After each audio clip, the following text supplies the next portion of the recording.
കുറച്ച് ദിവസങ്ങൾക്ക് മുൻപായിരുന്നു നടൻ സിദ്ധാർത്ഥിൻ്റെ മരണം എല്ലാവരെയും ഞെട്ടിച്ചത്. വളരെ ചെറുപ്പത്തിലെയുള്ള മരണം എല്ലാവരെയും ഞെട്ടിക്കാനുള്ള കാരണമായി മാറിയതും അദ്ദേഹത്തിൻ്റെ അസുഖം അധികമാരും അറിഞ്ഞിരുന്നില്ല എന്ന് തന്നെയാണ്. ഇപ്പോൾ അതിനെക്കുറിച്ച് നടി സീമാജി നായർ കഴിഞ്ഞ ദിവസം നടത്തിയ വെളിപ്പെടുത്തലിൽ കൂടുതൽ കാര്യങ്ങൾ പുറത്തു വരുന്നുണ്ട്. ശരിക്കും അദ്ദേഹത്തിനൊരു വയറുവേദന ഉണ്ടായിരുന്നു. എന്നാൽ സാധാരണ ഗ്യാസ് ട്രബിൾ ആണ് എന്നും സമയം തെറ്റിയുള്ള ഭക്ഷണക്രമത്തിൻ്റെ അടിസ്ഥാനത്തിൽ വന്നതാണ് എന്നൊക്കെ ഭയന്ന അതിനെക്കുറിച്ചുള്ള മരുന്നുകൾ മാത്രമായിരുന്നു എടുത്തുകൊണ്ടിരുന്നത്. എന്നാൽ അതിൻ്റെ ഉള്ളിൽ ഇങ്ങനൊരു ചതി ഒളിഞ്ഞിരിപ്പുണ്ട് എന്ന് ആർക്കും അറിയില്ലായിരുന്നു എന്നതാണ് ഏറ്റവും വലിയ വസ്തുത.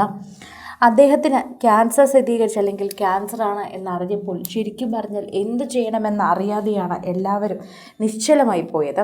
ഓരോ തവണയും പ്രേക്ഷകർ അതിനെക്കുറിച്ച് ചിന്തിക്കുമ്പോൾ തന്നെ എല്ലാവർക്കും വളരെയധികം വേദന ഉണ്ടാക്കുന്ന വാർത്തയായി ഓരോ ദിവസവും അത് മാറുകയാണ്.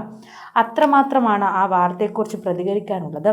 സോഷ്യൽ മീഡിയയിൽ നിരവധി പേർ ഈ വാർത്തയെക്കുറിച്ച് പ്രതികരിക്കുന്നതിനോടൊപ്പം ആരാധകരുടെ പ്രീതിയും അതിലൂടെ ലഭിക്കുന്നുണ്ട്.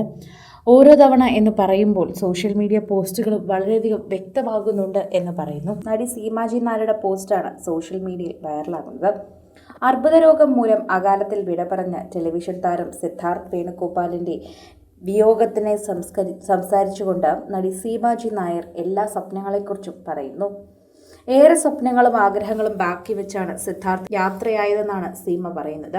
സിദ്ധാർത്ഥിൻ്റെ മരണാനന്തര ചടങ്ങുകൾക്ക് ശേഷം ഐവർ മഠത്തിൽ നിന്ന് മടങ്ങുമ്പോഴാണ് കഴിഞ്ഞ 2 വർഷത്തെ വേദനിപ്പിക്കുന്ന ഓർമ്മകൾ സീമാജി നായർ മാധ്യമത്തോട് പങ്കുവച്ചത്.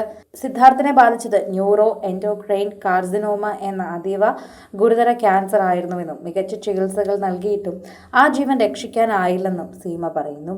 2 വർഷം മുൻപ് വയറുവേദനയോടെയാണ് രോഗം തുടങ്ങിയതെന്നും ഗ്യാസ് ട്രബിൾ ആണെന്നും കരുതിയിരുന്ന രോഗം ക്യാൻസർ ആണെന്ന് തിരിച്ചറിഞ്ഞപ്പോൾ നടൻ അരുൺ ഘോഷ് വഴിയാണ് താൻ സിദ്ധാർത്ഥിനെ പരിചയപ്പെട്ടതെന്നും സീമ ഓർത്തെടുക്കുന്നു. മുൻപ് പരിചയമില്ലാതിരുന്നിട്ടും ഡോക്ടറെ കാണാൻ സിദ്ധാർത്ഥിനൊപ്പം പോയ ആ യാത്ര അവൻ്റെ മരണം വരെ തുടർന്നുവെന്നാണ് അവൻ്റെ സങ്കടത്തോടെ പറഞ്ഞത്. രോഗി ഭേദമായി അഭിനയത്തിലേക്കും കുടുംബജീവിതത്തിലേക്കും മടങ്ങി വരാൻ പ്രാർത്ഥിക്കുന്നത് പോലെ തന്നെയായിരുന്നു സിദ്ധാർത്ഥിന് വളരെയധികം ആശ്വാസം കിട്ടാനും വേദനയിൽ നിന്ന് മാറാനുമൊക്കെ പ്രാർത്ഥനയുണ്ടായിരുന്നത്. അഭിനയമായിരുന്നു അവന് ഏറ്റവും ഇഷ്ടം. ഒരുപാട് സ്വപ്നങ്ങളുണ്ടായിരുന്നു. ഒരുപാട് നല്ല കഥാപാത്രങ്ങൾ ഇനിയും ചെയ്യണമെന്ന് ആഗ്രഹമുണ്ടായിരുന്നു. പക്ഷെ അവനെ സംബന്ധിച്ച് സമയം വളരെ കുറവായിരുന്നു എന്നതാണ് ഏറ്റവും വലിയ ദുഃഖം. അല്ലായിരുന്നെങ്കിൽ ഒരു പക്ഷേ അവന് കുറച്ചുകൂടി കഥാപാത്രങ്ങൾ അദ്ദേഹത്തിൻ്റെ ജീവിതത്തിൽ ചെയ്യാമായിരുന്നു. നല്ല കഴിവുള്ളൊരു കലാകാരൻ തന്നെയാണ്.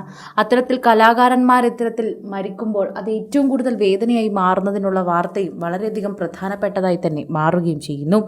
സോഷ്യൽ മീഡിയയിൽ നിൽക്കുന്ന എല്ലാവരും ഈ വാർത്തയെക്കുറിച്ച് ഇങ്ങനെ തന്നെയാണ് പ്രതികരിക്കുന്നതെന്നും നമുക്ക് പറയാൻ സാധിക്കും.